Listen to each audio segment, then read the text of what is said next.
Hello everyone, आकार IAS के YouTube channel पे आप सभी का स्वागत है। ये वाली लेक्चर सीरीज़ है आपकी द हिंदू न्यूज़ एनालिसिस की।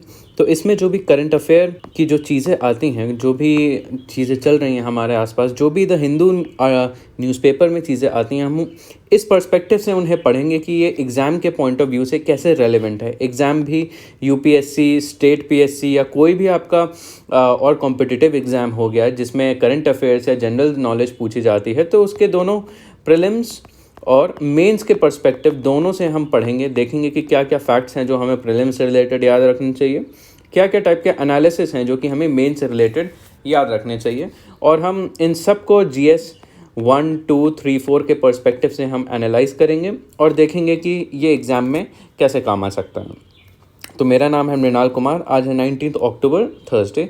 चलिए शुरू करते हैं।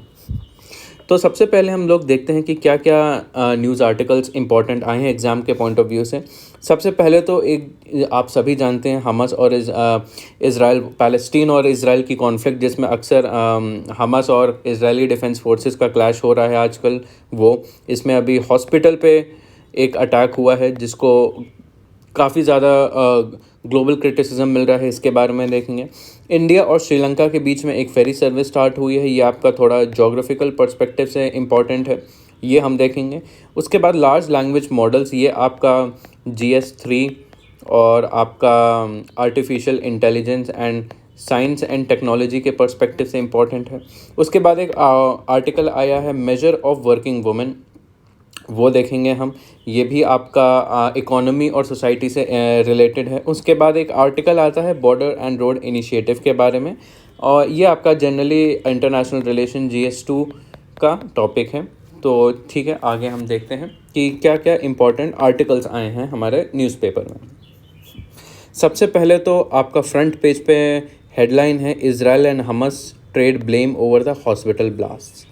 तो अभी रिसेंटली क्या हुआ है, Gaza struggles to save survivors as rage grows in West Asia, Biden arrives in Tel Aviv, backs Israel claim that rocket fired by Palestinian militants led to explosion, strikes resume from both side. तो अभी क्या हुआ था, हम जो भी newspaper में important पढ़ने की चीज़ हैं वो मैंने हाईलाइट कर रखी हैं, तो आप इन चीज़ों को खास कर ध्यान से आप देखिएगा, क्योंकि ये एक टाइप से आपको क्रक्स दे देगा कि आर्टिकल क्या कहना चाह रहा है या फिर क्या एक्चुअल में हुआ है। तो अभी रिसेंटली क्या हुआ है कि एक हॉस्पिटल है आपका पैलेस्टीन में जिसका नाम है अल अहली हॉस्पिटल, जहाँ पे अभी रिसेंटली इज़राइल ने जब डिक्लेयर किया कि हम इज़राइल पे हम पैलेस्टीन पे अटैक करने वाले हैं, गाज़ा पे अटैक करने वाले हैं, तो उसके कुछ ही दिनों बाद इस हॉस्पिटल पे एक बहुत बड़ा अटैक हुआ है जहाँ पे 500 लोगों की डेथ हो गई है। और इसको इज़राइल पे ब्लेम किया जा रहा है कि इज़राइल ने क्योंकि अपना अटैक शुरू किया है, तो इज़राइल ने ही ये हॉस्पिटल पे अटैक किया है। और इंटरनेशनल कम्युनिटी में अगर वॉर्स की बात करें तो कभी भी हॉस्पिटल्स पे अटैक करना एक टाइप का वॉर क्राइम माना जाता है, तो इसलिए बहुत ज़्यादा इस चीज़ को हाईलाइट मिल रहा है, तो कि कहा जा रहा है कि इज़राइल ने वॉर क्राइम्स कमिट कर दिए हैं। तो ये चीज़ है, और बदले में इज़राइल क्या कह रहा है कि नहीं, ये हमने नहीं किया, ये उल्टा जो हमस टेररिस्ट हैं, हमस मिलिटेंट्स हैं, उन्होंने खुद ये अटैक किया है। ठीक है, और इसी बीच में जो USA के जो प्रेसिडेंट हैं जो बाइडेन, इसी बीच में ये इज़राइल आते हैं और इज़राइल के जो वहाँ पे लीडर हैं बेंजामिन नेतन्याहू, उनसे वो बात करते हैं और एक टाइप से इज़राइल को सपोर्ट करते हैं। ठीक है, Joe Biden landed in Israel in hopes of preventing the wider conflict in the region and expressed concern for the suffering of the Gaza militant. He later said that the hospital blast appeared not to be Israel fault. तो USA ये एक type से बताना चाह रहा है कि नहीं, ये जो अटैक हुआ है हॉस्पिटल के ऊपर, इतने सारे लोग मरे हैं, ये इज़राइल की गलती नहीं है। तो based on what I have seen, it appears as though it was done by the other team. Other team कौन है? हमास है। ठीक है, और इसी के ऊपर प्रधानमंत्री मोदी जी ने भी एक्सप्रेस किया है कि express outreach at the hospital bombing in Gaza strip. ठीक है, और उसके बाद इस न्यूज़ में और भी ये बताया है कि इसका पूरा जो वेस्ट एशिया रीजन है, वेस्ट एशिया रीजन में कौन आता है, जैसे सऊदी अरेबिया हो गया, ईरान हो गया आपका, तो ये वाली जो कंट्रीज़ हो गई हैं, ये सब इसके आसपास वाली वेस्ट एशिया में आती हैं, जैसे UAE हो गया आपका, कतर हो गया, ओमान हो गया। तो यहाँ पे भी काफ़ी ज़्यादा इसका फ़र्क पड़ा है कि कैसे, जैसे एक जॉर्डन एक कंट्री है इज़राइल की, आप कह लीजिए नेबरिंग कंट्री है, उन्होंने जो जॉर्डन के जो लीडर हैं उन्होंने काफ़ी कंट्रीज़ के साथ मीटिंग्स बंद कर दी इस इंसिडेंट के बाद, बोला कि हम नहीं मिलेंगे जो बाइडन से, जॉर्डन, ठीक है, पैलेस्टीन के प्रेसिडेंट से, ठीक है, इजिप्ट के प्रेसिडेंट से। तो एक टाइप से काफ़ी ज़्यादा इनसिक्योरिटी फैल गई है उस पूरे रीजन में। तो ये चीज़ है जो ये वाला आर्टिकल बताना चाह रहा है। ये वाला जो इज़राइल और हमास वॉर है ये अभी भी एक डेवलपमेंट में ये पूरा इंसिडेंट है, ठीक है। ये वाले न्यूज़ आइटम जो है, न्यूज़ आर्टिकल जो है, इसमें हर रोज़ कुछ ना कुछ नया हो रहा है। अभी कुछ बहुत ज़्यादा कंक्लूसिव तरीके से नहीं कह सकते, तो इसके बारे में चीज़ें भी आती रहेंगी। अब उसके बाद एक आर्टिकल आता है सी सर्विस का, ferry between Tamil Nadu and northern Sri Lanka holds much potential. तो ये आर्टिकल कह रहा है कि श्रीलंका, जैसे अगर मैं आपको इस मैप के थ्रू समझाऊं, श्रीलंका ये पूरी कंट्री है, देखिए इस मैप में पूरी नहीं आई है, बट ये वाला जो पूरा पार्ट है ये श्रीलंका है, और ये पूरा आपका इंडियन कोस्ट है, ठीक है। ये वाला आर्टिकल कहना चाह रहा है कि इंडिया और श्रीलंका के बीच में अभी फिर से फेरी सर्विस स्टार्ट हुई है। फेरी सर्विस क्या हो गया? बोट सर्विस हो गई एक टाइप से। एक टाइप से अगर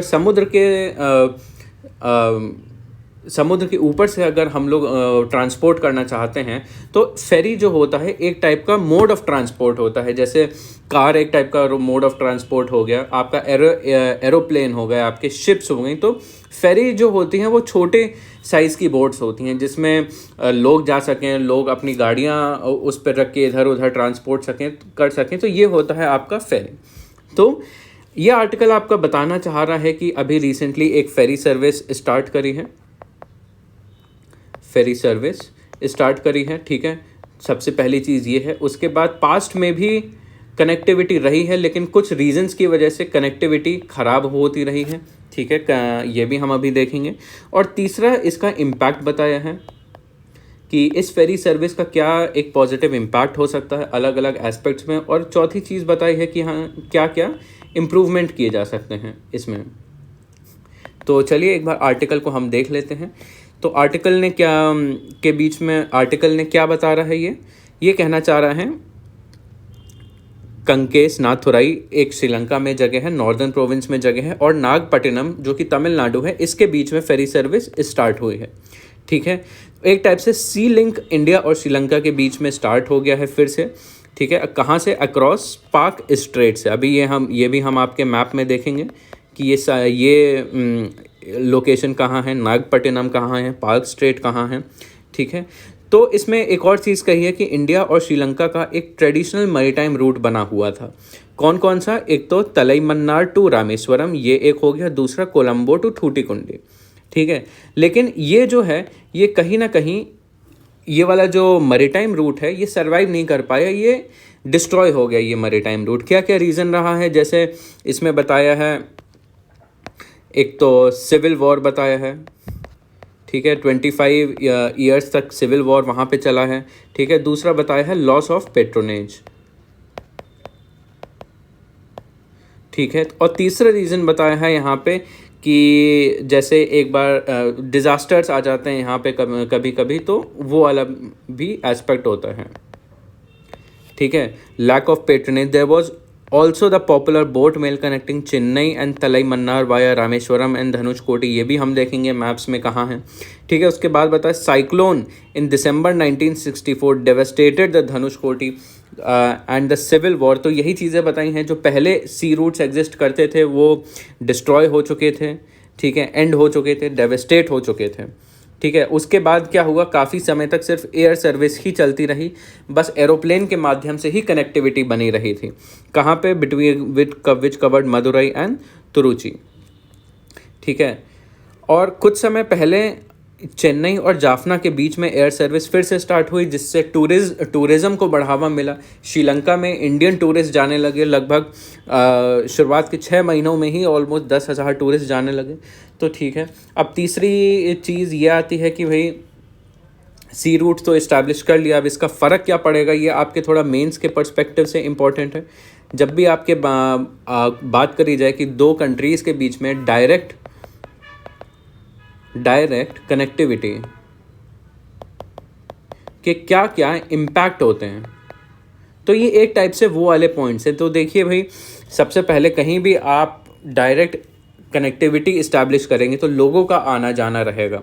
जब लोग आएंगे जाएंगे तो अपने कल्चरल हो गया, इकोनॉमिक हो गया, सिविलाइजेशनल कनेक्शंस हो गए, वो और स्ट्रॉन्ग बनाएंगे। आपस में दोनों शेयर करेंगे, दोनों एक दूसरे को समझेंगे, तो ये वाले चीज़ें स्ट्रेंथिंग होंगी। तो क्योंकि ये एक डिज़ास्टर प्रोन एरिया में आता है, यहाँ पे साइक्लोन्स आते हैं, यहाँ पे सुनामी आता है, तो इसकी मदद से डिज़ास्टर मैनेजमेंट में भी काफ़ी ज़्यादा हेल्प होगी। मान लीजिए अगर कभी इस रीजन में सुनामी आती है या कोई साइक्लोन आता है, डैमेज हो जाता है, तो जो ह्यूमैनिटेरियन एड होता है, जो हेल्प होती है, अगर सी रूट इस्टेब्लिश्ड होता है तो जल्दी से वहाँ पे पहुँच सकती है। ठीक है। और किस चीज़ में ये हेल्प करेगा? Repatriation of thousands of refugee from Sri Lanka living in Tamil Nadu. तो ये चीज़ें यहाँ पे बताई हैं। अब एक बार मैप में देख लेते हैं कि क्या क्या लोकेशंस की यहाँ पे बात करी है। तो सबसे पहले तो इन्होंने बताया है कि कौन कौन सी जगहों पे इस्टेब्लिश हुआ है। तो यहाँ पे नागपट्टनम के बीच में इस्टेब्लिश हुआ है। देखिए नागपट्टनम जो है यहाँ पे लाई करता है, ये हो गया, नागपट्टनम हो गया। और आपका ये कंकेसन थुराई जो रीजन है, ये आपका ये श्रीलंका में बिल्कुल नॉर्दर्न एरिया में है। तो यहाँ और यहाँ के बीच में आपकी कनेक्टिविटी बन जाती है। तो मैपिंग जो आपका सबसे पहली बात तो प्रीलिम्स हो गया। प्रीलिम्स में ये चीज़ अक्सर पूछी जाती है आपके मैप से रिलेटेड। ठीक है, उस पॉइंट ऑफ व्यू से आप ध्यान रखिए। ये जो है इंडिया के ईस्ट कोस्ट पे लोकेटेड है, इसके ऊपर नीचे कराईकाल है। ठीक है, और पॉइंट कैलीमेर है यहाँ पे। यहाँ से रिलेटेड आपकी ये ज्योग्राफी है और ये यहाँ से यहाँ तक इसकी कनेक्टिविटी है। ठीक है, अब और कौन कौन सी जगहों के बारे में बात की है, देखिए लोकेशन चेन्नई का यहाँ पे है। ठीक है, इससे रिलेटेड यहाँ पे पास में कांचीपुरम है, उसके नीचे ममलापुरम है। ठीक है, एंड उसके जस्ट चेन्नई के ऊपर आपका पुलिकत लेक पड़ता है। ठीक है, उसके बाद यहाँ पे और क्या क्या पुराने ट्रेडिशनल सी रूट्स के बारे में कौन सी बात करी है कि यहाँ पे जैसे रामेश्वरम से कल्लई मन्नार तक एक सी रूट ऐसे आपका एग्जिस्ट करता था। ये देखिए सी रूट आपका ये एग्जिस्ट करता था। रामेश्वरम देखिए इसकी लोकेशन यहाँ पे है। ये धनुषकोटी से होते हुए कल्लई मन्नार ये सी रूट होता था, और धनुषकोटी बिल्कुल जो एंड पॉइंट है इंडिया और श्रीलंका का बीच में वहाँ पड़ता है। उसके बाद बताया है एक और सी रूट होता था टुट्टीकुंडी से कोलंबो तक का। तो टुट्टीकुंडी की जो लोकेशन है वो यहाँ पर है, ये चीज़ आप ध्यान रखिएगा। ठीक है, और इस कोलंबो यहाँ पे पड़ता है। तो ये एक टाइप का सी रूट था। तो ये चीज़ें हैं जो आपको ध्यान में रखनी चाहिए। और मैं आपको और भी कुछ फैक्ट्स बता दूँ इस रीजन से रिलेटेड। जैसे यहाँ पे अक्सर रिवर्स के बारे में पूछा जाता है, तो देखिए यहाँ पे एक वगई रिवर होती है, वो यहाँ पे लोकेटेड है, और वो उसका रूट जो है यहाँ से लेके यहाँ तक होता है। देखिए रामनाथपुरम में ये रिवर जो है एग्जिट करती है। ठीक है, एक रिवर आपकी वयप्पर ये रिवर है, ये एक माइनर रिवर्स में आती हैं, मेजर रिवर्स में नहीं आती हैं। तो ये चीज़ आप ध्यान में रखिएगा। जैसे आपकी वेल्ला रिवर यहाँ पे ऐसे फ्लो करती है। ठीक है, पोन्नैयार रिवर जो है आपका पुडुचेरी के पास फ्लो करती है। तो ये चीज़ें आपको थोड़ा ध्यान में रखनी होती हैं। अगर आप मैपिंग पढ़ते हैं किसी भी जगह की, तो आपको सिर्फ लोकेशन ही ध्यान में नहीं रखना होता, आपको एक कॉम्प्रिहेंसिव और कंपोजिट स्टडी करनी होती है कि कोई भी अगर आपका लोकेशन के बारे में बात करी जा रही है तो आपको वो पॉइंट तो पता ही होना चाहिए, और ये भी पता होना चाहिए कि सराउंडिंग में कौन कौन से और लोकेशंस हैं। ठीक है, इसके अलावा उसके आसपास कौन से हिल्स हैं। ठीक है, उसके अलावा रिवर्स कौन कौन सी फ्लो कर रही हैं उसके आसपास कौन से नेशनल पार्क हैं। ठीक है, और उसके अलावा कौन सी पीक है, कौन सी वैली है। तो आपको एक कॉम्प्रिहेंसिव स्टडी करनी पड़ती है। तो यही चीज़ आप इस वाले मैप में भी करिएगा। ठीक है, ये वाली लोकेशंस आप ध्यान में रखिएगा, ये प्रीलिम्स में ऐसे पूछी जा सकती हैं। तो ये हो गया आपका एक आर्टिकल। उसके बाद आपका अगला आर्टिकल आता है, India will explore building large language models. तो इंडिया ने एक हाई पावर्ड कमिटी बैठाई है to study the development for Indian languages.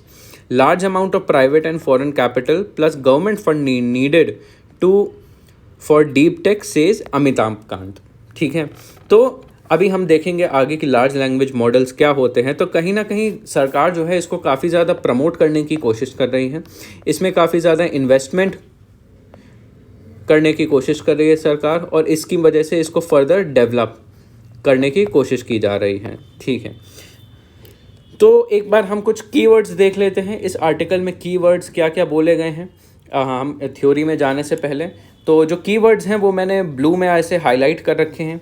तो एक कीवर्ड है जैसे national deep tech startup policy, ये आपका प्रीलिम्स के पॉइंट ऑफ व्यू से इम्पॉर्टेंट है। आपसे पूछ सकते हैं कि ये क्या पॉलिसी है, इसका क्या ऑब्जेक्टिव है। ठीक है, इसका क्या पर्पस क्या है, to ensure India position in global deep tech value chain.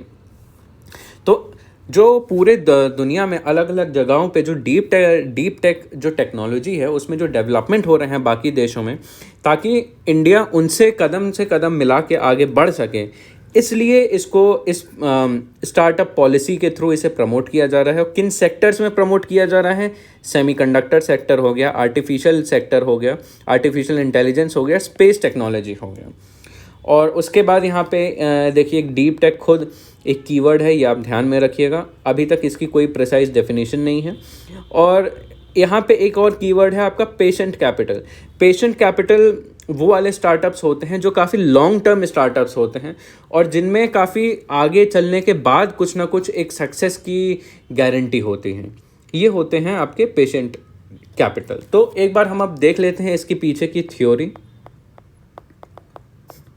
एक बार मैं आपको बता दूं, ये वाला जो टॉपिक है आपका, ये आपका GS 3 साइंस एंड टेक के पर्सपेक्टिव से इम्पॉर्टेंट है कि लार्ज लैंग्वेज मॉडल्स जो हैं उनका क्या है ये, ठीक है, इनका यूज़ क्या है, इनके एडवांटेजेस क्या हैं, इनके क्रिटिसिज्म क्या हैं, ठीक है, इनसे रिलेटेड गवर्नमेंट ने इनिशिएटिव्स क्या किए हैं, इनका अलग अलग सेक्टर में क्या क्या एक टाइप से इम्पैक्ट होता है। तो इस तरीके से आप GS 3 में लार्ज लैंग्वेज मॉडल्स और आर्टिफिशियल इंटेलिजेंस को आप ऐसे पढ़ेंगे। तो अब देखते हैं कि लार्ज लैंग्वेज मॉडल्स होते क्या हैं। ठीक है, LLMs are specific class of generative AI models, अभी हम इसकी डेफिनेशन नीचे देखेंगे, that are train to understand and generate human like text. तो एक टाइप से आर्टिफिशियल इंटेलिजेंस का एक मॉडल है। देखिए, जैसे अगर आर्टिफिशियल इंटेलिजेंस, अगर ये पूरा अगर आर्टिफिशियल इंटेलिजेंस हुआ तो लार्ज लैंग्वेज मॉडल जो है लार्ज LLM वो उसका एक हिस्सा हो गए फिर। ठीक है, ये भी पूरा आर्टिफिशियल इंटेलिजेंस के ही अंडर आता है लार्ज लैंग्वेज मॉडल। तो ये जो है एक टाइप से सीख सकता है किसी भी चीज़ को देख के और फिर उसी के हिसाब से रिस्पॉन्स दे सकता है। ये सीखता क्या है, अलग अलग टाइप के जो लैंग्वेजेस होती हैं, अलग अलग टेक्स्ट होता है, उनको देखता है, उनको एनालाइज करता है, उनको अंडरस्टैंड करता है और उसके बेसिस पे अगर कोई नई जानकारी चाहिए होगी आपको, फिर नई जानकारी आपको प्रोवाइड करता है। These models are build using deep learning techniques, particularly using neural network. तो ये आपके कीवर्ड्स हैं, ये चीज़ों से बन के बनता है लार्ज लैंग्वेज मॉडल्स। ठीक है, they can generate coherent and contextually relevant text given to prompt and input. ये जो है बहुत, जो जैसे हम लोग कुछ ना कभी भी कोई आंसर लिखते हैं मान लीजिए, तो ये भी एक टाइप से एग्जैक्टली वैसा ही आंसर लिख सकता है किसी भी क्वेश्चन का, जो कि आजकल के समय में जो चल रहा है उससे जोड़ के ये कुछ भी आपको बता सकता है। अब देखते हैं जनरेटिव AI क्या होता है। Generative AI refers to the subset of artificial intelligence that focuses on creating systems capable of generating content that is similar to what humans might produce। तो जैसे हमने अक्सर सुना होगा, जैसे चैट GPT हो गया, आपका डैली हो गया, या फिर आपका गूगल का बार्ड हो गया। तो एक टाइप से ये इस तरीके का सिस्टम होता है जो कि एक टाइप से नया कंटेंट हो गया। नया कंटेंट कुछ भी हो सकता है, कोई आर्टिकल हो सकता है, कुछ म्यूज़िक हो सकता है, कोई पिक्चर हो सकता है, कुछ यूनिक सी चीज़ आपको क्रिएट करके दे जो अभी तक एग्जिस्ट ना करती हो। ये होता है generative AI। These systems learn from patterns in existing data and then use the knowledge to produce new and original content. ये पहले से पूरे इंटरनेट पे जो इन्फॉर्मेशन होती है उस इन्फॉर्मेशन को बहुत ध्यान से देखता है, एनालाइज करता है, उनके बीच में पैटर्न्स को पढ़ता है एंड फिर उस बेसिस पे ये उस पैटर्न को एनालाइज करता है और उस बेसिस पे कुछ नई जानकारी बनाता है। Can take various forms such as text, images, music and more. तो ये चीज़ हो गई आपकी इसकी लार्ज लैंग्वेज मॉडल और जनरेटिव एआई। अब एक बार हम इसका कुछ एनालिसिस देख सकते हैं, ठीक है। एनालिसिस में सबसे पहले देखते हैं कि जनरेटिव एआई के बारे में कि इसके एप्लीकेशंस क्या हो सकती हैं। वैसे आज एक और आर्टिकल आया है आपका एडिटोरियल जो कि आपका जनरेटिव एआई के बारे में ही, आर्टिफिशियल इंटेलिजेंस के बारे में है। तो ये वाली जानकारी अभी आप इसके बारे में हम और आगे एक्सपेंड करेंगे। तो इसके एप्लीकेशंस क्या क्या हैं, ऑलमोस्ट हर फील्ड में इसके एप्लीकेशन हैं, ठीक है। जैसे आपका हेल्थ केयर हो गया, जैसे आपका एजुकेशन हो गया, एंटरटेनमेंट हो गया, कंटेंट डिज़ाइन एंड कोडिंग हो गया। हेल्थ केयर में क्या हो गया, अगर आपको कोई सिम्टम है उसको इससे एसेस किया जा सकता है। अगर आपको कोई बीमारी है तो उसका अर्ली डिटेक्शन करा जा सकता है, ठीक है। एक्सेसिबिलिटी एंड पेशेंट सपोर्ट, कोई भी हो हेल्थ केयर को और आसानी से यूज़ कर सकता है और एक्सेस कर सकता है। जैसे जो विजुअली इम्पेयर्ड इंडिविजुअल हो, जिन लोगों को दिखाई नहीं देता, तो आर्टिफिशियल इंटेलिजेंस उनको सिर्फ सब चीज़ें डिक्टेट कर सकता है। In streamlining patient interaction with the health system, जैसे और क्या हो गया, डिजीज़ डिटेक्शन हो गया, early detection of skin cancer हो गया, enhancing speed and accuracy of diagnosis हो गया। जो आप अलग अलग ब्लड सैंपल देते हैं या फिर कोई भी सैंपल देते हैं या कोई टेस्ट कराते हैं डायग्नोसिस के लिए, तो आर्टिफिशियल इंटेलिजेंस और ज़्यादा एक्यूरेसी के साथ आपको बता सकता है कि आपको ये बीमारी है या नहीं है या होने वाली है। यहाँ तक कि आपकी जो स्मार्ट वॉच भी होती है, आपके हार्ट रेट हो गया, आपका ब्लड ऑक्सीजन हो गया, उसको कॉन्स्टेंटली मॉनिटर करके बता सकती है कि आपको क्या बीमारी है या क्या हो सकती है या क्या दिक्कतें आ रही हैं। यहाँ पर आर्टिफिशियल इंटेलिजेंस काम कर सकता है। इसके अलावा एजुकेशन में देखा जाए तो कंटेंट क्रिएशन एंड पर्सनलाइजेशन हो गया, ठीक है। एजुकेशन में नई टाइप की नॉलेज जो होती है वो जनरेट करी जा सकती है और बच्चों की जैसी रिक्वायरमेंट होती है उम्र के हिसाब से, उनकी लर्निंग कैपेसिटी के हिसाब से, उनकी क्षमता के हिसाब से ये उनके लिए नए नए लेसन्स बना सकता है, ठीक है। ये आर्टिफिशियल इंटेलिजेंस कर सकता है और ये टीचर्स को भी हेल्प कर सकता है बच्चों को पढ़ाने में, ठीक है। अलग अलग तरीके के पढ़ाने के जो स्टाइल होते हैं ये उनको समझ सकता है, ठीक है। और जैसी बच्चों की ज़रूरतें हों उनके हिसाब से ये पूरा एडजस्ट कर सकता है पूरा कोर्स को।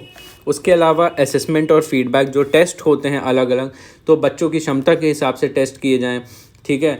और तो इस तरीके से एजुकेशन में और भी बहुत सारे एप्लीकेशन हैं। इंटरटेनमेंट में काम आ सकता है ये, जैसे आर्ट एंड डिज़ाइन हो गया, can be use to create, graphics create करने में काम आ सकता है, डिज़ाइन हो गए, आर्ट वर्क हो गए, ठीक है। वीडियो गेम्स बनाने में काम आ सकता है, जैसे आपने अक्सर सुना होगा इसके बारे में DALL-E 2 हो गया।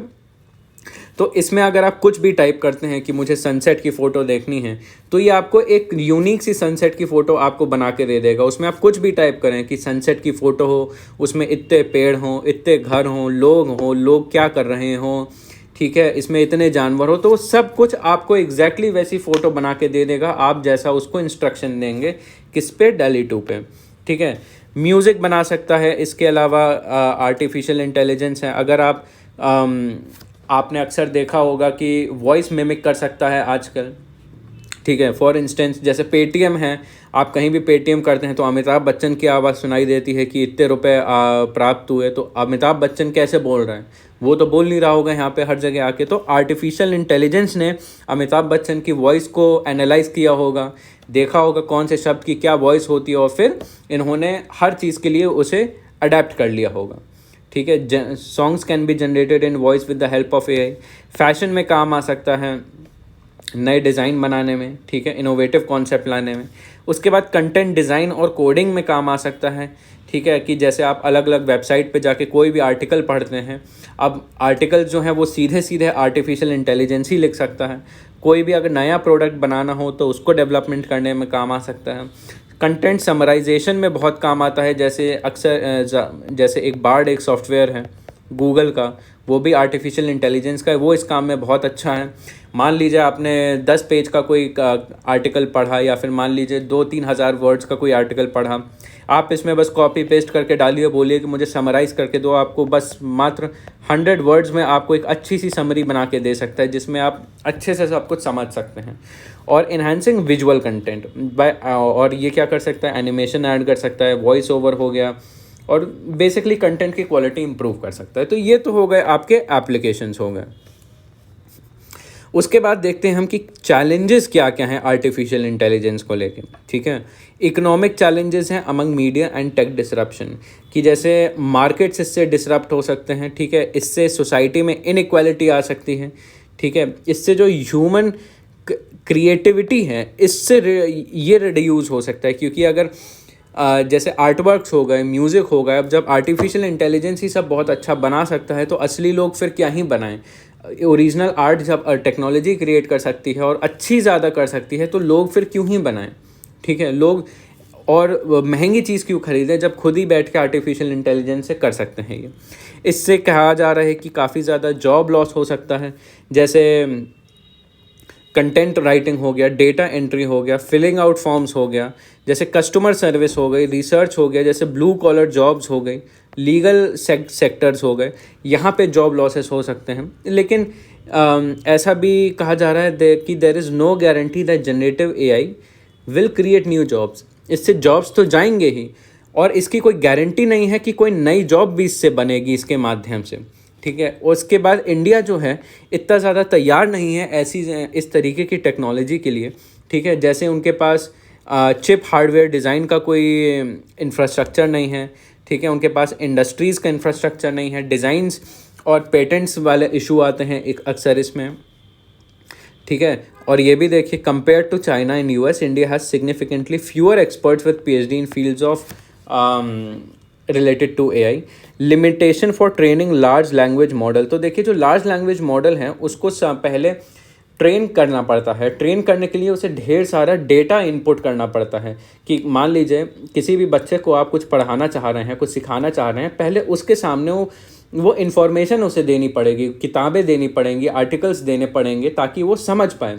तो इसी तरह लार्ज लैंग्वेज मॉडल्स को काफ़ी सारे डेटा की ज़रूरत होती है जिसको वो पढ़ के समझ पाएँ। लेकिन अभी इंडिया के पास ऐसी डेटा का एक्सेस नहीं है, इतने सारे डेटा का ईजी एक्सेस नहीं है। ठीक है, access to cloud computing in India for training large language model, ठीक है, एक्सपेंसिव भी है कि अक्सर क्लाउड कंप्यूटिंग को यूज़ करके हम ट्रेन की करते हैं, ये आसानी से अवेलेबल नहीं है। ब्रेन ड्रेन होता है इसमें। Number of AI policy think tank and research institute is also much higher in US and China. Any good quality talent in this field will quickly migrate. तो देखिए, जब सबसे ज़्यादा जो अपॉर्चुनिटीज़ हैं इंडिया में नहीं हैं और बाहर हैं, तो लोग जो हैं इसके बारे में थोड़ी बहुत पढ़ाई करके कोशिश करेंगे कि यूएस में चले जाएं, क्योंकि वहाँ पे इन लोगों को ज़्यादा जॉब मिलेंगी, वहाँ पे रिसर्च का ज़्यादा स्कोप है, वहाँ पे ज़्यादा इनकम है, वहाँ पे ज़्यादा जॉब्स भी हैं। तो एक टाइप से जो एक्सपर्टीज़ है इंडिया में, इंडिया का जो सिटीज़न है, जो एक्सपर्ट सिटीज़न है या आर्टिफिशियल इंटेलिजेंस में, वो इंडिया छोड़ के ही चला जाएगा फिर। तो इंडिया में एक टाइप से स्किल्ड वर्कफोर्स बचेगा ही नहीं, ये वाला इशू है एक।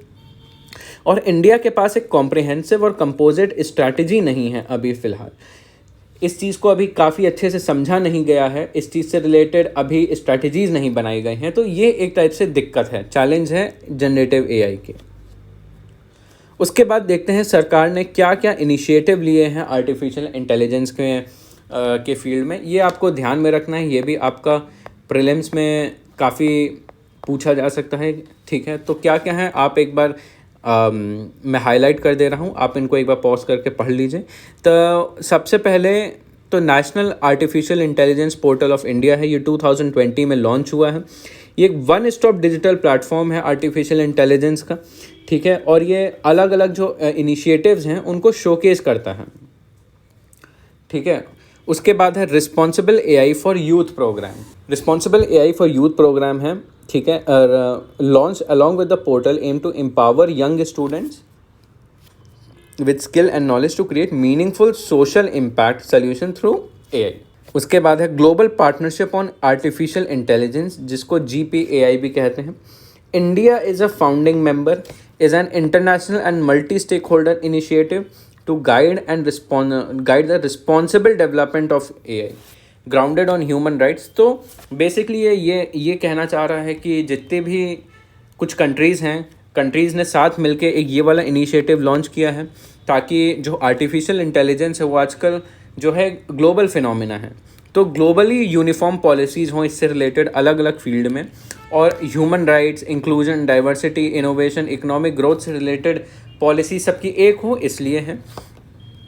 और इंडिया की एआई स्ट्रैटेजी अभी लॉन्च करी जा रही है जिसका नाम है एआई फॉर ऑल है, ठीक है। इसको इंक्लूसिव डेवलपमेंट के लिए आगे बढ़ाया जा रहा है और AI for social good vision के तौर पे आगे बढ़ाया जा रहा है। ये ध्यान में रख लीजिए, ये एक टाइप से आपका कीवर्ड है, आप इसे आंसर्स में अलग अलग जगहों पे ये सारी ऑलमोस्ट चीज़ें आप यूज़ कर सकते हैं।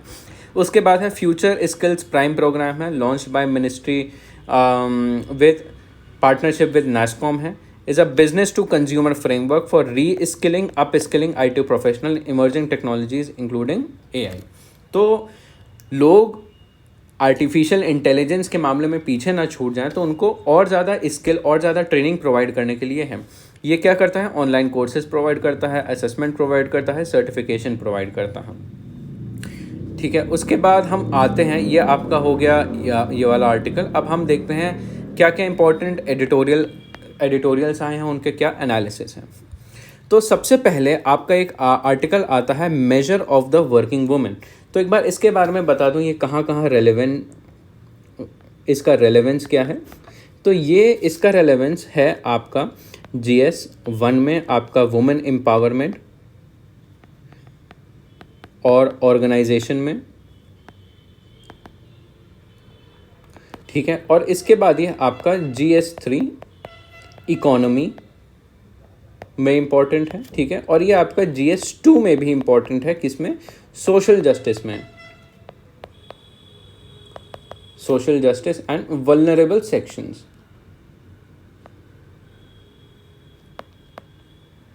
तो ये आर्टिकल आपका तीनों पेपर के हिसाब से रेलेवेंट है, तीनों में इससे रिलेटेड अलग अलग तरीके का क्वेश्चन पूछा जा सकता है। एंड इससे रिलेटेड इस बार मेंस में 2023 में भी एक क्वेश्चन आ चुका है, GS 3 में आ चुका है, वो भी हम आखिरी में एक बार देख लेंगे क्या क्वेश्चन था। तो अगर मैं आपको इस आर्टिकल की एक ब्रीफ समरी दे दूं, तो इसमें बेसिकली आर्टिकल में ऑथर ये कह रहा है कि हमारी जो इकोनॉमी है आजकल काफ़ी तेज़ी से बढ़ रही है, 5 ट्रिलियन इकोनॉमी होने वाली है आगे कुछ समय में। तो इकोनॉमी काफ़ी ज़्यादा चेंज हो रही है, और इकोनॉमी कहीं ना कहीं आप हमारे फैमिली सिस्टम से रिलेटेड है, ठीक है। फैमिली सिस्टम से कैसे रिलेटेड है हम ये देखेंगे। तो क्योंकि इकोनॉमी में चेंज हो रहा है तो कहीं ना कहीं फैमिली सिस्टम में भी चेंज होना चाहिए, और इन सब के बीच में आती हैं वुमेन, ठीक है। इकोनॉमी में वुमेन का बहुत ज़्यादा रोल होता है और फैमिली में भी वुमेन का एक मेजर डोमिनेंट रोल होता है। तो कहीं ना कहीं वुमेन कैसे इस पूरे इकोसिस्टम में फिट होती हैं, क्या क्या अभी प्रेजेंट सिस्टम है कि वुमेन जो हैं अनपेड केयर वर्क में इन्वॉल्व हैं, ठीक है, जो नहीं है उनके ऊपर डबल बर्डन ऑफ रिस्पॉन्सिबिलिटी आती है। तो प्रेजेंट सिस्टम तो ये है, और आगे क्या हमें ज़रूरत पड़ेगी इसके बारे में ये आर्टिकल बताता है कि हम एक बेहतर सिस्टम कैसे क्रिएट कर सकते हैं। वुमेन का जो वर्क होता है, घर वाला केयर इकोनॉमी वाला वर्क होता है, उसको कैसे रिकॉग्नाइज करें, ठीक है। तो ये चीज़ें हैं, तो एक बार हम आर्टिकल में देख लेते हैं।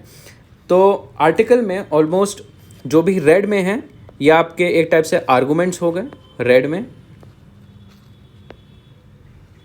ठीक है, और येलो में है ये आपका डेटा हो गया।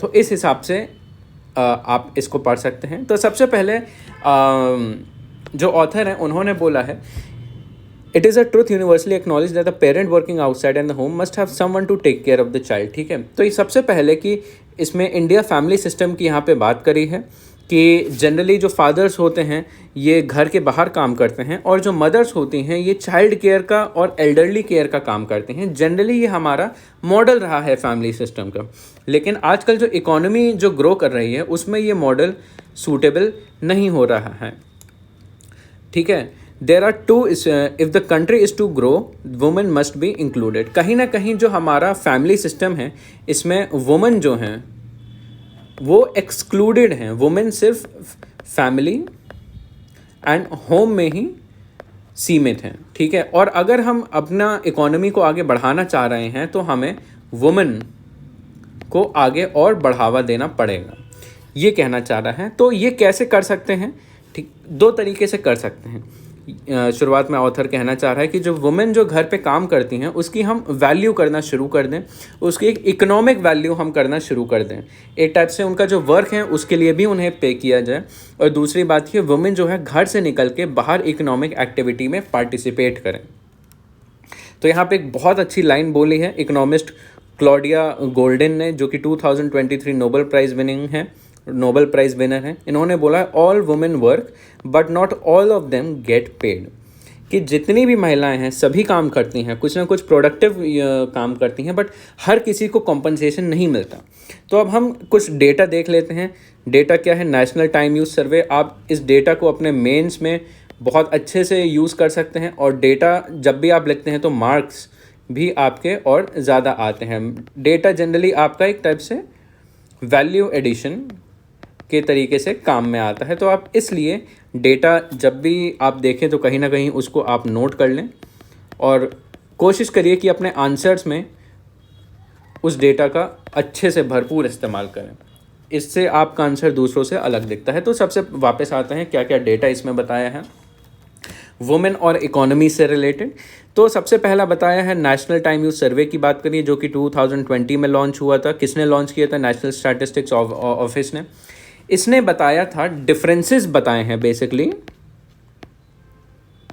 बेसिकली मेन और वुमेन का इकोनॉमी में क्या क्या डिफरेंसेस होते हैं, ये इस बारे में बात करी है। तो हम देखते हैं क्या है। 81.2% of all women are engaged in unpaid domestic services. Unpaid domestic services आपकी क्या हो गई, मैं जैसे बताता हूँ। जैसे आपका जो आपके मदर्स काम करती हैं, ठीक है, जो भी घर का काम होता है, ठीक है, डेली घर के काम होते हैं, चाइल्ड केयर होती है, बच्चों की देखभाल होती है, एल्डरली पेरेंट्स की देखभाल होती है, जो कि आपका कुकिंग हो गया जैसे, ठीक है, आपका क्लीनिंग हो गया, जितना भी घर का काम होता है सारा का सारा काम मदर्स करती हैं, वुमेन करती हैं, लेकिन उनको पे नहीं किया जाता इस काम के लिए। ये एक इम्पॉर्टेंट इशू है। और यहाँ इंडिया में 81.2% जितनी भी महिलाएं हैं उनको नहीं पे मिलता है इस काम का, और कंपेयर टू 26.1% ऑफ मेन। तो ये वाला डिफरेंस आ गया एक। तो it find that main spend 42 hours on average on activities with in the production boundary what is traditional economic activity. Women spend 19 hours. तो जो इकोनॉमिक वर्क है, कोई भी प्रोडक्टिव काम है, कोई भी जॉब है, मान लीजिए ऑन एन एवरेज एक मेल जो है 42 आवर्स एक इकोनॉमिकली प्रोडक्टिव चीज़ में काम करता है जिसके लिए पे मिलता है। उसके मुकाबले वुमेन है मात्र 19 आवर्स ही काम करती हैं, ठीक है। और वुमेन जो है हाउस होल्ड मेंटेनेंस का जो काम है, बच्चों की देखभाल है, और जो बुज़ुर्ग लोग हैं उनकी देखभाल में पुरुष जो हैं उनके मुकाबले 10 गुना ज़्यादा समय बिताती हैं। जैसे वो ऑन एन एवरेज 34.6 आवर्स बिताती हैं इसी काम में, जबकि जो मेन हैं वो सिर्फ 3.6 आवर्स इस काम में बिताते हैं। तो एक टाइप से काफ़ी ज़्यादा डिफरेंस एग्जिस्ट करता है इन दोनों में, ठीक है। अब इसका इम्प्लीकेशन क्या है, अब इसका इम्पैक्ट क्या है, जो कि हमने अभी डेटा देखा, क्या क्या इसका इम्पैक्ट पड़ता है फाइनली।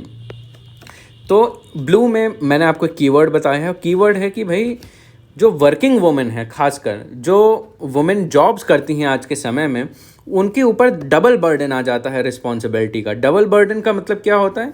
एक तो बाहर जाके उन्हें अपने वर्क प्लेस में काम करना होता है, वहाँ पे समय देना होता है, और घर आके उन्हें घर का जो काम होता है, कुकिंग हो गया, क्लीनिंग हो गया, जो कि हमने ऊपर बात करी है, वो भी करना होता है। तो मेन के मुकाबले वुमेन के ऊपर दुगनी रिस्पॉन्सिबिलिटी आती है, दुगना बर्डन आता है। ये एक बहुत बड़ा इशू आ जाता है। dreaded double burden where working outside the home and contributing to family income does not commensurate the reduction in family household responsibilities. ये चीज़ हो गई। Leaving women with exhausted women with lower leisure hours in a week than compared to their male counterpart. तो कहीं ना कहीं double burden की वजह से उन्हें कम समय मिलता है मेन के मुकाबले, और ज़्यादा मतलब खुद को समय देने का। ठीक है, अब थोड़ा और डेटा की बात कर लेते हैं कि women unpaid work plays a vital role in economy, responsible 7.5% of the GDP according to the SBI report। तो जो ये सारे काम होते हैं वुमेन के अनपेड वर्क जो होता है, कहीं ना कहीं वो 7.5% ऑफ द GDP तक की उसकी वैल्यू है। ये किसने, SBI रिपोर्ट ने बताई है। तो इतना बड़ा स्केल होता है उस काम का जो कि वुमेन कंट्रीब्यूट करती हैं।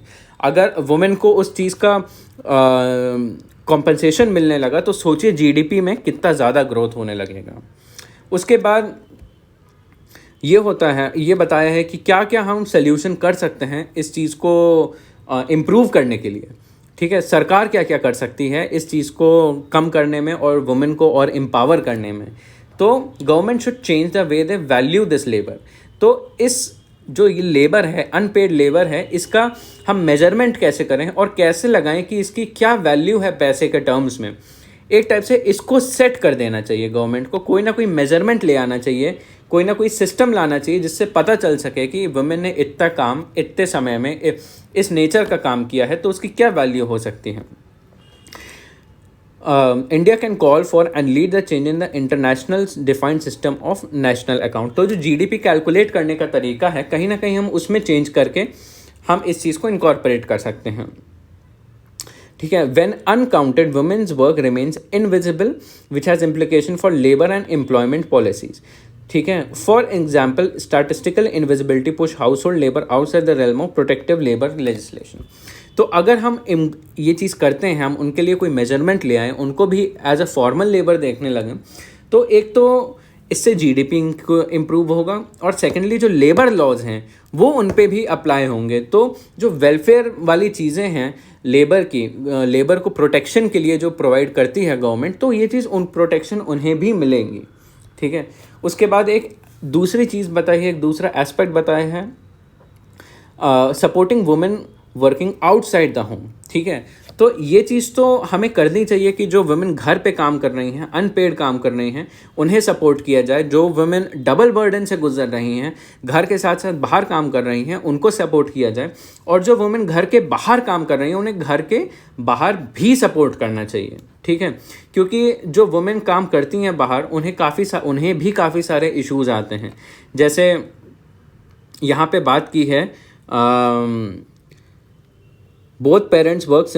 ठीक है, model of the breadwinner caregiver begins to break down. ठीक है, low income women are working without support far more than expected. Again, this is not reflected in data because of volatility. Approximately 44% of women were part of the labor force when considering a period of 4 months, but only 2% when considering period of 4 years. तो ये वाले एक और issue आता है कि जो women labour होता है वो कांस्टेंट नहीं होता है, वो बहुत फ्लक्चुएट करता है। डेटा एक ये कहता है कि अगर हम 4 महीने का डेटा देखें तो women labour force participation rate है वो 44% होता है, और अगर हम 4 साल का डेटा उन्हीं वुमेन के लिए देखें तो लेबर फोर्स पार्टिसिपेशन रेट 2% का होता है। क्योंकि जो वुमेन वर्क करती हैं आउटसाइड, वो कंसिस्टेंटली अलग अलग रिस्पॉन्सिबिलिटीज़ की वजह से नहीं वर्क कर पाती। रिस्पॉन्सिबिलिटी क्या, जैसे डोमेस्टिक ऑब्लिगेशन हो गया, और इसके अलावा और इश्यूज़ होते हैं जो वुमेन बाहर काम करती हैं, जैसे डेंजरस इन्वायरमेंट हो गया, जो उनके बच्चे हो गए वर्क करते वक्त उनका क्या हो, उन्हें वो घर छोड़ के जाएं या क्या करें, उनकी देखभाल, ये एक बहुत बड़ा इशू होता है वर्किंग वुमेन के साथ। ठीक है, तो यहाँ पे एक आंगनवाड़ी वाला सिस्टम इस्टेब्लिश किया गया है जिसके बारे में डेटा है, anganwadi system which reaches 80 million children up to age of 6 years through 1.4 million centres, और ये रूरल एरिया में ये काम करता है। ठीक है, एक टाइप से ये कम्युनिटी इनिशिएटिव होता है।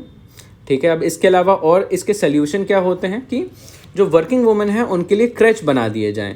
क्रेच एक टाइप से एक घर समझिए, एक छोटा सा इंस्टीट्यूट समझ दीजिए, जहाँ पे छोटे छोटे बच्चे जो होते हैं वो वहाँ पे रहते हैं। जो वर्किंग वुमेन है अगर उनके बच्चे हैं छोटे, तो क्रेच में अपने बच्चों को रख सकती हैं और तब तक वर्क कर सकती हैं। जब उनका वर्क ख़त्म हो जाए तो क्रेच से वापस बच्चों को लेके घर आ जाएँ। तो एक टाइप से केयर होम समझ लीजिए छोटे छोटे बच्चों का।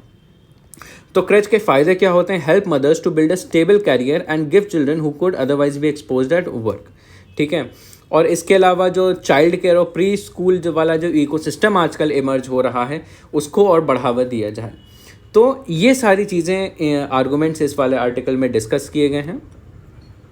आज के समय में बताया है लेबर फोर्स पार्टिसिपेशन रेट 32.8% है, ठीक है। और इसके मुकाबले अगर हम चाइना की बात करें तो वहाँ पे 61% है, ठीक है। बांग्लादेश में 38% है और बाकी देशों में 29 और 25% है। तो अगर हम क्या कहना चाह रहा है, if India wants to raise its LFPR to empower its women, myths around the women work must be dispelled and the women's work must both be counted appropriately and supported fairly। अगर हमें अपनी economy को आगे बढ़ाना है, ठीक है, gender empowerment करना है, तो हमें यहाँ से शुरू करना चाहिए। क्या पहले तो अनपेड केयर वर्क को कम करा जाना चाहिए, उनको और वैल्यू देनी चाहिए, ठीक है, और उसके बाद उन्हें वर्क प्लेस पे भी सपोर्ट करना चाहिए। तो ये है पूरा आर्टिकल। उसके बाद फिर से एक आर्टिकल है, एक एडिटोरियल है जो कि आपका आर्टिफिशियल इंटेलिजेंस के बारे में बात कर रहा है। यहाँ पे बेसिकली ऑथर ने, मैं आपको समराइज़ करके बता दूँ ये आर्टिकल क्या कहता है। Author M.K. नारायण जो है ये कहते हैं कि आर्टिफिशियल इंटेलिजेंस जो है ये एक बहुत हाईली इमर्जिंग सेक्टर है, ठीक है, हाईली इमर्जिंग टेक्नोलॉजी है और इसके काफ़ी ज़्यादा पोटेंशियल यूजेस भी हैं, बेनिफिट्स भी हो सकते हैं और ये almost her aspect of life में इसका इन्वॉल्वमेंट है। हर जगह पे अब आर्टिफिशियल इंटेलिजेंस है, लेकिन आज के समय में हमें इसकी बहुत ज़्यादा समझ है नहीं। हम इसको यूज़ तो कर रहे हैं लेकिन हम नहीं समझते कि इसका क्या इम्प्लिकेशन है, इसके क्या इम्पैक्ट हैं और इसके क्या डाउनसाइड्स या फिर आपका नेगेटिव्स हैं। इसकी वजह से हमें काफ़ी ज़्यादा प्रॉब्लम्स होने लगी हैं। तो अगर हम चाहते हैं कि आगे की पॉलिसीज़ आर्टिफिशियल इंटेलिजेंस को अच्छे से यूज़ करें तो कहीं ना कहीं हमें एक बेटर अंडरस्टैंडिंग डेवलप करनी पड़ेगी। तो एक बार हम देख लेते हैं जल्दी से इस आर्टिकल में। ये येलो में आपका कॉन्टेक्स्ट लिखा है, रेड में आपके सारे आर्गूमेंट्स हैं और ब्लू में आपके कीवर्ड्स हैं। कीवर्ड्स ध्यान से पढ़िएगा क्योंकि कीवर्ड्स अक्सर प्रीलिम्स में पूछे जाते हैं और अगर आप इन्हें मेंस में कीवर्ड्स को यूज़ करते हैं तो आपके मार्क्स और ज़्यादा आ सकते हैं क्योंकि ये वैल्यू एडिशन का काम करते हैं। तो देखते हैं कि ऑथर क्या कहना चाह रहा है। ऑथर यहाँ पे जनरेटिव इंटेलिजेंस के बारे में बात कर रहा है और एक कहना चाह रहा है कि सरकार जो है उसने काफ़ी सारे प्रोएक्टिव पॉलिसीज़ ली हैं आर्टिफिशियल इंटेलिजेंस को लेके, इसको आगे बढ़ावा देने के लिए, ठीक है। अब उसके बाद कह रहा है कि हमें उसकी आर्टिफिशियल इंटेलिजेंस की अच्छी अंडरस्टैंडिंग नहीं है, कंप्लीट अंडरस्टैंडिंग, होलिस्टिक अंडरस्टैंडिंग नहीं है कि आर्टिफिशियल इंटेलिजेंस है जो आपका डिजिटल इंफ्रास्ट्रक्चर है वो उसकी कितनी लेयर्स होती हैं, ठीक है, मशीन इंटेलिजेंस क्या होता है, ठीक है, ह्यूमन कोडेड सॉफ्टवेयर किस तरीके से किए जाते हैं, क्या क्या उसमें कोड्स होते हैं, ठीक है, उसका क्या हार्डवेयर होता है, इन सब की आपस में इंटर रिलेशंस क्या होता है, इंटर कनेक्शंस क्या होता है, इसकी समझ नहीं है और इसकी समझ वास्ट मेजॉरिटी को नहीं है। जो हम लोग भी हैं, हम लोग को पता है कि आर्टिफिशियल इंटेलिजेंस ये सब तो कर सकता है लेकिन इसके पीछे क्या क्या वर्किंग है ये हम लोग को भी बहुत अच्छे से नहीं पता है, जो कि हमें पता होनी चाहिए, ठीक है। अब इससे क्या क्या होता है, सबसे पहले यहाँ पे बात करी है, ध्यान से देखिए, कॉग्निटिव वॉरफेयर के बारे में, जो कि जैसे आपने सुना होगा एयर वॉरफेयर हो गया, मैरीटाइम वॉरफेयर हो गया, स्पेस वॉरफेयर हो गया। अब इसकी वजह से एक नया टाइप का वॉरफेयर शुरू हो सकता है जिसका नाम है कॉग्निटिव वॉरफेयर, ठीक है। तो इससे क्या होता है कि जो हमारा और आपका सोचने का तरीका है वो एक टाइप से मैनिपुलेट किया जा सकता है और इसके थ्रू एक वॉर किया जा सकता है, ठीक है। ये होता है कॉग्निटिव वॉरफेयर और ये पूरा का पूरा आर्टिफिशियल इंटेलिजेंस से करा जा सकता है। जैसे फेसबुक हो गया, इंस्टाग्राम हो गया, यूट्यूब हो गया, ये आपको सिर्फ वही चीज़ें दिखाए जो कि कुछ गलत लोग चाहें कि आप देखें और इससे आपका मानसिक जो सोचने का तरीका है वो बदल दें। ये एक बहुत इसका डाउन साइड है, इसका इम्पैक्ट है, ठीक है। इससे डिस्टेबलाइज़ किया जा सकता है, पूरी सरकारों को इससे डिस्टेबलाइज़ किया जा सकता है। जैसे मीडिया हो गया, मीडिया भी इसमें एक नॉन स्टेट एक्टर प्ले कर सकती है। It uses the art of using technological tools to alter the cognition of human target who are often unaware of such attempts. अब इससे होता क्या है, loss of trust apart from, एक तो इससे लोगों का टेक्नोलॉजी में जो इन्फॉर्मेशन है उससे ट्रस्ट कम होता है लोगों का, और इससे जो प्राइवेसी है, जो कॉन्फिडेंशियलिटी है, वो भी इससे ब्रीच होती है। और जो गवर्नेंस कैपेबिलिटी है, जैसे ट्रांसपेरेंसी हो गई, अकाउंटेबिलिटी हो गई, रिस्पॉन्सिबिलिटी हो गई, आपकी इंटेग्रिटी हो गई, ये भी कहीं ना कहीं नेगेटिवली इम्पैक्ट होती है।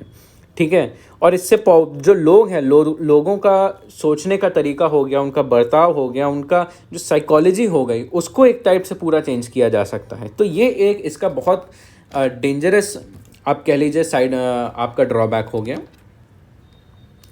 ठीक है, उसके बाद हो गया वो इसके बाद बोला ये ऑथर दूसरा आर्गुमेंट ये कह रहा है, एक तो ये वाला इशू तो हो गया, अब आर्टिफिशियल इंटेलिजेंस में और क्या रिस्क हैं। आजकल जितने भी इन्वेस्टमेंट हो रहे हैं वो सारे के सारे नॉन टैंजिबल एसेट्स में हो रहे हैं। नॉन टैंजिबल एसेट्स, जैसे टैंजिबल एसेट्स होते हैं आपके, ब्रिज हो गया, कोई रोड हो गया, कोई बिल्डिंग हो गई। नॉन टैंजिबल एसेट क्या हो गया, जैसे आपका सॉफ्टवेयर हो गया, ठीक है, जैसे क्लाउड कंप्यूटिंग हो गया। ठीक है, नॉन टैंजिबल में जैसे आपका डेटा हो गया, इन चीज़ों में ज़्यादा इन्वेस्टमेंट किया जा रहा है। इसमें बोल रहा है कि top 500 company sitting in intangibles, they too are deeply vulnerable. तो आर्टिफिशियल इंटेलिजेंस का इन सब पे एक्सेस है और इन सब पे कंट्रोल है, तो इसलिए भी काफ़ी ज़्यादा वल्नरेबल है। ठीक है, और उसके बाद कह रहा है कि आज के समय में government and government agencies are spending significant resources to undo the impact of misinformation and dish information.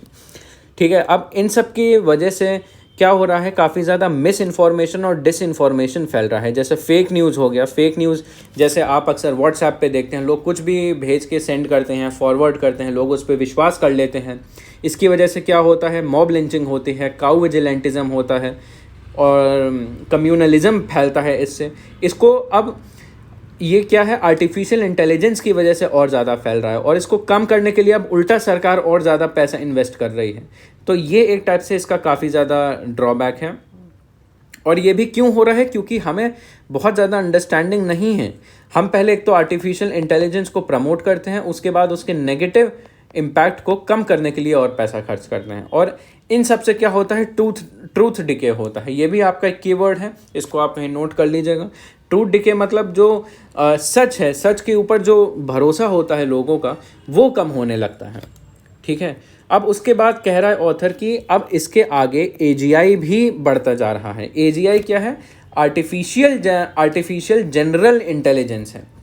तो अभी जो हम देख रहे हैं आपका जनरेटिव एआई हो गया, इसके आगे एक और आता है आर्टिफिशियल जनरल इंटेलिजेंस। ठीक है, ये क्या होता है, दैट इज़ इक्वल और superior to human intelligence which will penetrate whole new sector. तो हम जानते हैं कहीं ना कहीं जो जनरेटिव आर्टिफिशियल इंटेलिजेंस है वो अभी हम इंसानों की जो इंटेलिजेंस है इसके ऊपर नहीं आता है, इससे छोटा होता है ये। ठीक है, लेकिन इसके आगे एक और इसका अपग्रेडेड वर्जन है आर्टिफिशियल जनरेटिव इंटेलिजेंस, जो एग्जैक्टली हमारी इंटेलिजेंस को मैच कर सकता है, और यही नहीं, इसके भी आगे जा सकता है। तो ये और भी अगर एजीआई जनरेटिव आर्टिफिशियल इंटेलिजेंस के नुकसान हो सकते हैं, तो सोचिए फिर आगे चल के इसके कितने ज़्यादा नुकसान होंगे। ठीक है, और ये भी ऑलमोस्ट हर सेक्टर में फिर आने लगेगा। The dawn of AGI is far more disruptive and dangerous, can alter the very fabric of social nation state, society को इम्पैक्ट कर सकता है, इनइक्वालिटी हमारी इकोनॉमी में और बढ़ा सकता है, इससे सोशल एनार्की इससे और बढ़ सकती है, इससे फेक कंटेंट और ज़्यादा हो सकता है, इससे फेक न्यूज़ और ज़्यादा बढ़ सकती है। तो कहीं ना कहीं इससे जो ट्रस्ट है, एक टाइप से ओवरऑल सोसाइटी में ट्रस्ट जो है वो कम होने लगेगा, और ये चीज़ बहुत ज़्यादा खतरनाक है कि हम एक दूसरे से क्या कहते हैं, हम क्या पढ़ते हैं और क्या सुनते हैं, हम इस पे हम लोग भरोसा ही नहीं कर सकते। ये ऑथर कहना चाह रहा है, अगर आर्टिफिशियल जनरेटिव इंटेलिजेंस आ सकता है और इसका नेगेटिव इम्पैक्ट अगर आगे बढ़ सकता है। Enable highly autonomous systems to outperform humans in many cases, जैसे वर्क हो गया, एजुकेशन हो गया, सोशल वेलफेयर हो गया, इसमें ह्यूमंस को भी आगे सरपास कर सकता है। ठीक है, तो एक टाइप से कहना चाह रहा है digital data could in turn become converted into digital intelligence, enlarging the scope of disruption. ठीक है। तो एक टाइप से जैसे एजीआई आने वाले समय में इतनी बड़ी चीज़ होने वाली है, जैसे इंडस्ट्रियल रेवोल्यूशन आया था 18th सेंचुरी में, 21st सेंचुरी में एजीआई भी एक टाइप से उसी तरीके का रेवोल्यूशन हो सकता है, और इससे पूरा हमारा जियोपॉलिटिकल पावर का जो बैलेंस है वो शिफ्ट हो सकता है। और कहीं ना कहीं जैसे हमारा 18th सेंचुरी में ब्रिटिश ने ईस्ट इंडिया कंपनी ने कॉलोनाइजेशन शुरू किया था उस टाइम पे, इंडस्ट्रियल रेवोल्यूशन के टाइम पे, वैसे ही ये इस रेवोल्यूशन के आने के बाद एक डिजिटल कॉलोनाइजेशन भी शुरू हो सकता है, क्योंकि सब कुछ डिजिटल हो जाएगा, सब कुछ डेटा के ऊपर चलने लगेगा। तो जिसके पास डेटा होगा वही सबसे ज़्यादा पावरफुल हो सकता है। और जो बड़ी बड़ी आजकल कंपनीज़ हैं वो इस चीज़ को यूज़ करने लगी हैं। तो इसी के बारे में ऑथर ने और बताया है, और इसको रिसेंटली हमास और इज़राइल कॉन्फ्लिक्ट है उससे जोड़ के बताया है कि जो इज़राइल है, इज़राइल का जो इंटेलिजेंस फेलियर है, इंटेलिजेंस फेलियर की वजह से ये वाला अटैक हुआ है। और इंटेलिजेंस फेलियर क्यों हुआ है? क्योंकि वो वाली जो उनकी इंटेलिजेंस है वो कहीं ना कहीं आर्टिफिशियल इंटेलिजेंस के ऊपर पूरा निर्धारित थी, और जो हमास था वो इसको समझ गया था। तो इसको एक टाइप से जब समझ गया तो इसको फर्दर मैनिपुलेट करने लगा, और इसकी वजह से जो इज़राइल है, इज़राइल इस चीज़ को समझ नहीं पाया और उस पर अटैक कर दिया गया। ठीक है। Hamas, some experts claim, was thus able to blind side Israeli intelligence and Israeli high command. क्यों प्रॉब्लम थी? Over dependence on artificial intelligence. तो बेसिकली ऑथर ये कहना चाह रहा है, हमें वार्न करना चाह रहा है कि क्या क्या इश्यूज हो सकते हैं, issues and challenges of AI. ये चीज़ है जो ऑथर बताना चाह रहा है। और उसके बाद आता है आपका the BRI at 10 stand some hits and many misses. तो BRI असल में क्या है? बॉर्डर एंड रोड इनिशिएटिव है ये असल में। ठीक है।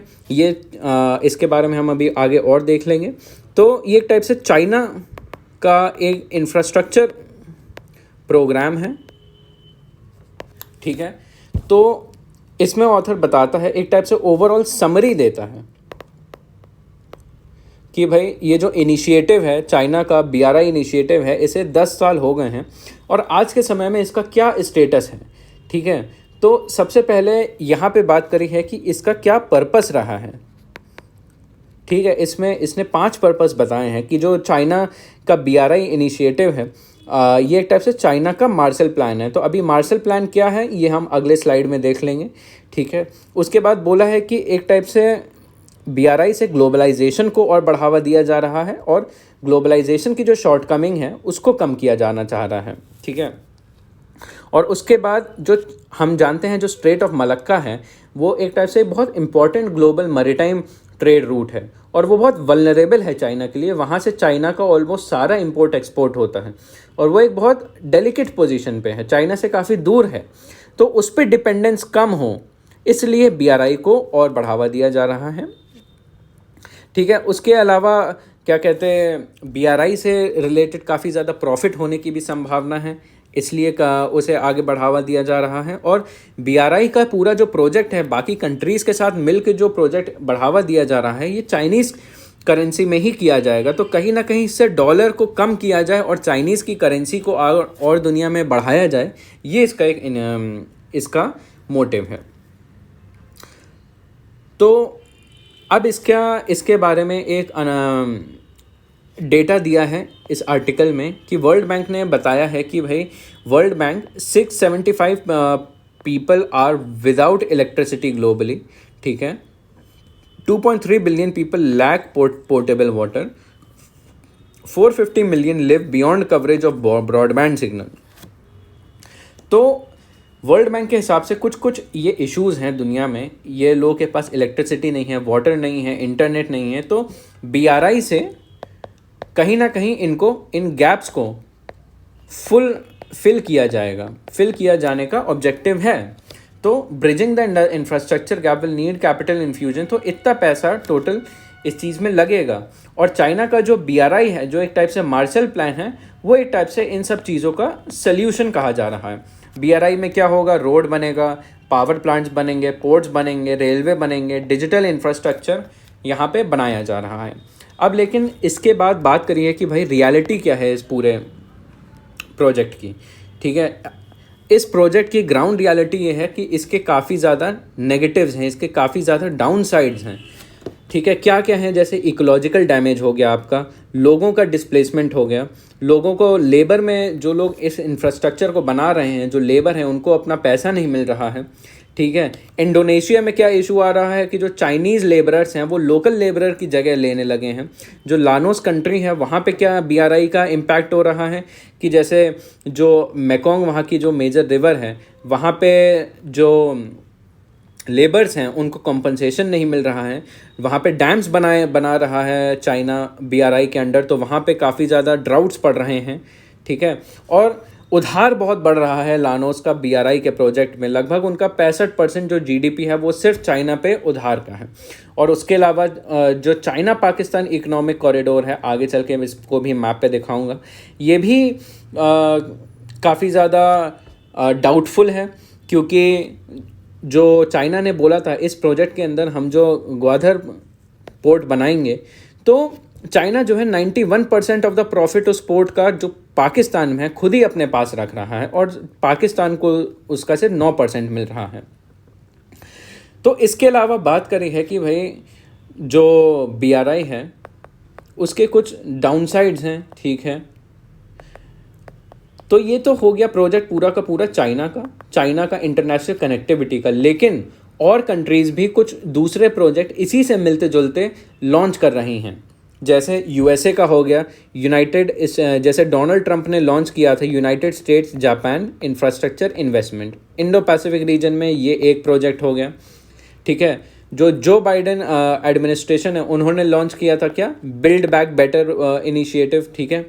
उसके बाद इसी को partnership for global infrastructure and investment के टाइप के तौर पे रीऑर्गेनाइज कर दिया गया था।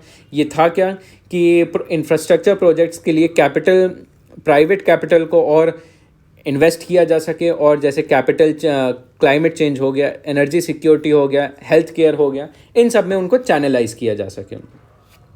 और इंडिया ने इन जो चाइना का सीपीईसी है इसका विरोध किया है, बोला है कि ये ट्रांसपेरेंट नहीं है, ठीक है। और ये जो है इंडिया का सॉवरेनिटी है इसको वायलेट करता है। क्यों? क्योंकि ये पाकिस्तान ऑक्यूपाइड कश्मीर से होके गुजरता है। और जो G20 है, G20 में एक और प्रोजेक्ट लॉन्च किया गया था, ये ध्यान रखिएगा, ये आपके प्रीलिम्स में पूछा जा सकता है। India middle east Europe corridor है, जो कि इंडिया हो गया, वेस्ट एशिया हो गया, यूरोप हो गया, इनको रेलवे और शिपिंग से जोड़ना चाह रहा है। तो ये हो गया आपका पूरा ये वाला प्रोग्राम। तो एक बार देख लेते हैं जल्दी से कि मार्शल प्लान क्या था। मार्शल प्लान जो है, जब वर्ल्ड वॉर 2 के बाद यूरोप जो है तबाह हो गया था, तब उनको पैसा चाहिए था अपनी इकोनॉमी को रीबिल्ड करने में। तो यहाँ पे यूएसए आके कहता है कि मैं आपको 12 बिलियन दूंगा और यूरोप की पूरी रिकवरी में मैं हेल्प करूँगा, स्पेशली वेस्टर्न यूरोप। और यूएसए का ऑब्जेक्टिव क्या था, जैसे इस टाइम पे चाइना के कुछ ऑब्जेक्टिव हैं बीआरआई के प्रोग्राम से, उस टाइम पे यूएसए के भी मार्शल प्लान के थ्रू कुछ ऑब्जेक्टिव थे कि जैसे रिकंस्ट्रक्शन करना, इंडस्ट्री को मॉडर्नाइज करना, सोवियत और कम्युनिज्म है उसको दूर रखना, और जो ट्रेड बैरियर्स हैं उनको भी कम करना। तो इसका इम्पैक्ट क्या हुआ था, कम्युनिज्म इससे दूर रहा था, नेटो इससे बन गया था, और डिवीज़न हो गया था यूरोप का वेस्ट और ईस्ट में। अब इसके बाद देखते हैं बॉर्डर रोड इनिशिएटिव असल में क्या था। 2013 में ये लॉन्च हुआ था। इसके 2 पार्ट्स थे, एक तो लैंड पार्ट था और एक सी पार्ट था। जो सी वाला जो पार्ट था उसका नाम था मैरीटाइम सिल्क रोड, और जो लैंड वाला था उसके 2-3 पार्ट्स थे। एक तो सिल्क रोड इकोनॉमिक बेल्ट हो गया, आपका सिल्क रोड इकोनॉमिक बेल्ट हो गया, यूरेशियन वाला एस्पेक्ट हो गया, और एनर्जी इंफ्रास्ट्रक्चर कनेक्टिविटी को बढ़ाने का इसमें प्रोविज़न था। तो इसके थ्रू लैंड कॉरिडोर के थ्रू 6 कॉरिडोर्स इसमें बनाए गए थे। जैसे सबसे पहले China Pakistan economic corridor, new Eurasian land bridge, China peninsula वाला कॉरिडोर हो गया, चाइना मंगोलिया रशिया को कनेक्ट करने वाला एक कॉरिडोर हो गया, China central Asia west Asia, Bangladesh China India Myanmar.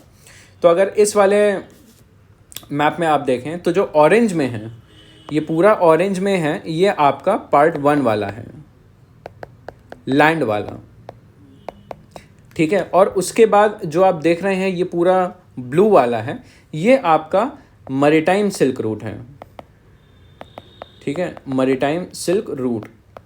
और यहाँ पे अलग अलग पोर्ट्स बनाए जा रहे हैं, बंदरगाह बनाए जा रहे हैं जहाँ पे चाइना की शिप आए, डॉक करें और वहाँ पे ट्रेड करें। तो इन जगहों पे चाइना ने अलग अलग प्रपोज किए हैं कि हम अपने पोर्ट बनाएंगे। जैसे यहाँ पे ग्वादर पोर्ट हो गया, यहाँ हम्बनटोटा पोर्ट हो गया, या जिबूती में पोर्ट हो गया। यहाँ से ही पूरा एक टाइप से अलग अलग कॉन्टिनेंट्स को कनेक्ट करने का ऑब्जेक्टिव है पूरा। और उसके बाद देखा ये पोर्ट्स हैं इंडिया के आसपास, ये पोर्ट्स हैं श्रीलंका में हम्बनटोटा है, माली में मालदीव्स में पोर्ट है, पाकिस्तान में ग्वादर पोर्ट है, ठीक है, यहाँ पे सूडान में पोर्ट है, ठीक है, यहाँ जिबूती में पोर्ट है, यहाँ पे एक पोर्ट है। उसके अलावा आपका बांग्लादेश, म्यांमार, आपका कंबोडिया हो गया, हांगकांग हो गया। तो एक टाइप से इंडिया के आसपास चाइना ने इस इनिशिएटिव के थ्रू काफ़ी ज़्यादा पोर्ट्स बना रखे हैं। और इसको हम कहते हैं स्ट्रिंग ऑफ पर्ल्स भी कहते हैं। ये जितने भी आप पोर्ट्स देख रहे हैं ये एक टाइप से चाइना की स्ट्रिंग ऑफ पर्ल्स स्ट्रैटेजी है। ये चीज़ हो गई। और अगर हम चाइना पाकिस्तान CPEC हो गया, चाइना पाकिस्तान इकोनॉमिक कॉरिडोर हो गया, तो विरोध इसका इसलिए किया जा सकता कर रहे हैं इंडिया, क्योंकि यहाँ से शुरू होता है और यहाँ पे आपका ग्वादर पोर्ट होता है। लेकिन ये कहाँ से होके गुजर रहा है? ये आपका POK से होके गुजर रहा है। POK जो है इंडिया कहता है हमारी टेरिटरी है, ठीक है। चाइना, इंडिया और पाकिस्तान के बीच में डिस्प्यूट है और ये इंडिया की टेरिटरी है, और चाइना यहाँ पे अपना प्रोजेक्ट यहाँ पे कंस्ट्रक्ट कर रहा है। तो इसलिए ये इस चीज़ का काफ़ी ज़्यादा इंडिया विरोध कर रहा है। तो चलिए अब आगे देखते हैं कि क्या क्या क्वेश्चंस प्रीलिम्स के जो हमने पढ़े हैं उससे पूछे जा सकते हैं, और क्या क्या भी प्रीवियस ईयर क्वेश्चंस जो पूछे गए हैं, प्रीवियस ईयर क्वेश्चन क्या क्या पूछे गए हैं, ये एक्चुअल में पूछे गए हैं अलग अलग सालों में प्रीलिम्स के क्वेश्चन। तो कोशिश करिएगा कि आप इस वीडियो को पॉज करें और इनको आंसर करें आप किस में, कमेंट बॉक्स में। तो 3 क्वेश्चंस हैं। सबसे पहला ये क्वेश्चन है, आप इसको पॉज करके पढ़िए, इसको आंसर दीजिए। ये है आपका दूसरा क्वेश्चन, आप इसको पॉज करिए एंड रीड इट, एंड इसका जो आंसर है ABCD, इनमें से आप कमेंट बॉक्स में आंसर करिए। और ये तीसरा प्रीलिम्स का क्वेश्चन है, ये भी आपका कनेक्टिविटी से रिलेटेड है, क्योंकि हमने CPEC पढ़ा, BRI पढ़ा, ठीक है, और उसके बाद श्रीलंका वाला कनेक्टिविटी का पढ़ा। तो इससे रिलेटेड इस तरीके के क्वेश्चन आ चुका है एक बार एग्ज़ाम में। ये वाला देखिए, ये प्रॉबेबली आपका 2023 का क्वेश्चन है प्रीलिम्स का। उसके बाद आप कोशिश करिए एक मेंस का क्वेश्चन लिखने का। अभी जो हमने टॉपिक्स डिस्कस किए हैं उससे रिलेटेड 2023 में ये मेंस के क्वेश्चन पूछे गए हैं। ये आपके GS 3 में पूछे गए हैं, ये दोनों, ये और ये। Introduce the concept of artificial intelligence. How does AI help in clinical diagnosis? Do you perceive any threat to privacy of an individual in the use of AI in healthcare? ये हो गया आपका पहला आर्टिफिशियल इंटेलिजेंस के ऊपर। दूसरा है distinguish between care economy and monetised economy. How can care economy brought into monetised economy through women empowerment. वही जो हमने वर्किंग वुमेन वाला जो आर्टिकल पढ़ा था, पूरा का पूरा आप इसमें अप्लाई कर सकते हैं। तो कोशिश करिएगा आप इसको 150 वर्ड्स और 250 वर्ड्स में इसका आंसर लिखें, और कमेंट बॉक्स में आप इसका आंसर लिखें और आपका आंसर बताया जाएगा कि कैसा है कैसा नहीं। So that was all for today. Thank you.